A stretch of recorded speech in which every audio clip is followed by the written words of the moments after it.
హరి ఓం శుక్లాం వరదరం విష్ణుం శశివర్ణం చతుర్భుజం ప్రసన్నవదనం ధ్యాయేత్ సర్వవిఘ్నోపశాంతయే. గురుభ్యో నమః. శ్రీమాత్రే నమః.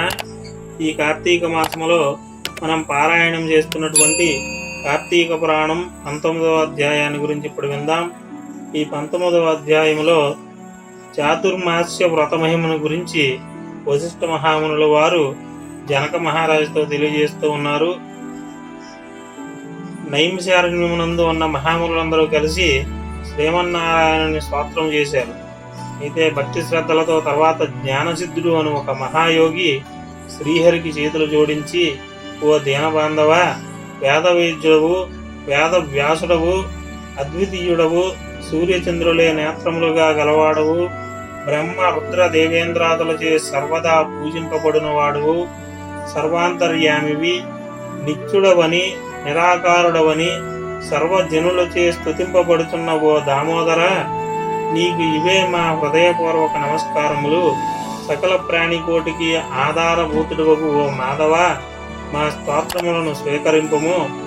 నీ దర్శన భాగ్యము వలన మేము, మా ఆశ్రమములు, మా నివాస స్థలములు అన్నీ పవిత్రములైనవి. ఓ దయామయ, మేము ఈ సంసార బంధము నుండి బయటపడలేకున్నాము.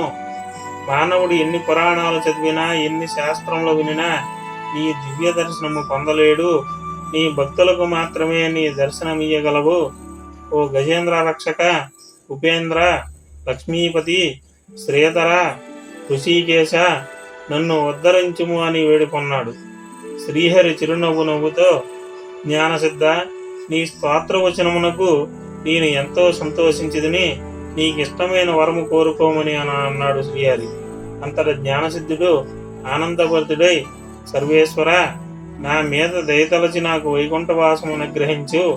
అంతకు మించి నాకు కోరికలు ఏమీ లేవు అని అన్నాడు. అంతట శ్రీమన్నారాయణుడు, ఓ మునీంద్ర, నీ కోరికను అనుగ్రహిస్తున్నాను. మునులారా, మీరు కూడా వినండి. ఈ జీవలోకాన్ని ఉద్ధరించాలనే ఉద్దేశంతో చెబుతూ ఉన్నాను. ఈ లోకముందు అనేక మంది దురాచారులై, బుద్ధిహీనులై అనేక పాపములు చేయుచున్నారు. అట్టి వారి పాపములు నశించుటకు వారికి మోక్షము కలిగించే ఒక వ్రతమును కల్పించుతున్నాను. ఆ వ్రతమును సర్వజనులు ఆచరించవచ్చును.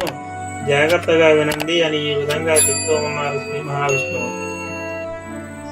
ప్రతి సంవత్సరం నేను లక్ష్మీదేవితో ఆషాఢ శుద్ధ దశమి నుండి కార్తీక శుద్ధ ఏకాదశి వరకు పాల సముద్రమున శేషశయ్యపై శయనిస్తాను. తిరిగి కార్తీక ద్వాదశి నాడు మేల్కొంటాను.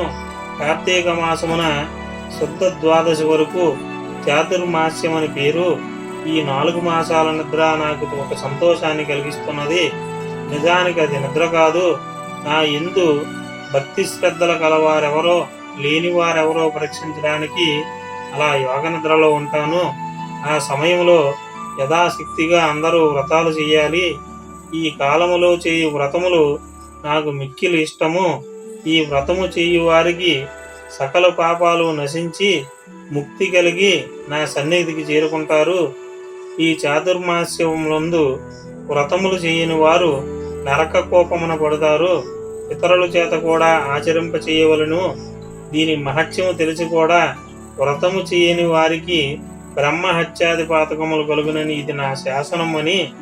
వ్రతము చేసిన వారికి జన్మ, జర, వ్యాధుల వలన కలుగు బాధలు కూడా ఉండవు. ఓ జ్ఞానసిద్ధి, నన్ను ఉద్దేశించి ఇప్పుడు నీవు చేసిన స్తోత్రమును ప్రతిరోజు 3 సంధ్యల యందు భక్తి శ్రద్ధలతో చదివిన వారు నా సన్నిధికి తప్పనిసరిగా చేరెదరు అని శ్రీమన్నారాయణుడు అక్కడున్న మునులకు బోధించి, ఆషాఢ శుద్ధ దశమి నాడు శ్రీ మహాలక్ష్మితో కూడి పాలసముద్రములో శేషపాన్పుపై యోగ నిద్రా ముద్రితుడయ్యాడు.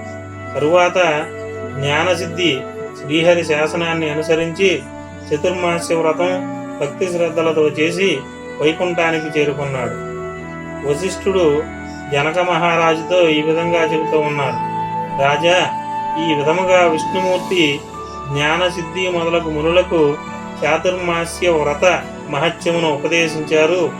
ఈ వృత్తాంతమును అంగీరస మహాముని ఆ బ్రాహ్మణునికి తెలియజేయగా, నేను నీకు వివరించాను కనుక ఈ వ్రతము చేయుటకు స్త్రీ పురుష భేదములు ఏమీ లేవు, అన్ని జాతుల వారు చేయవచ్చును.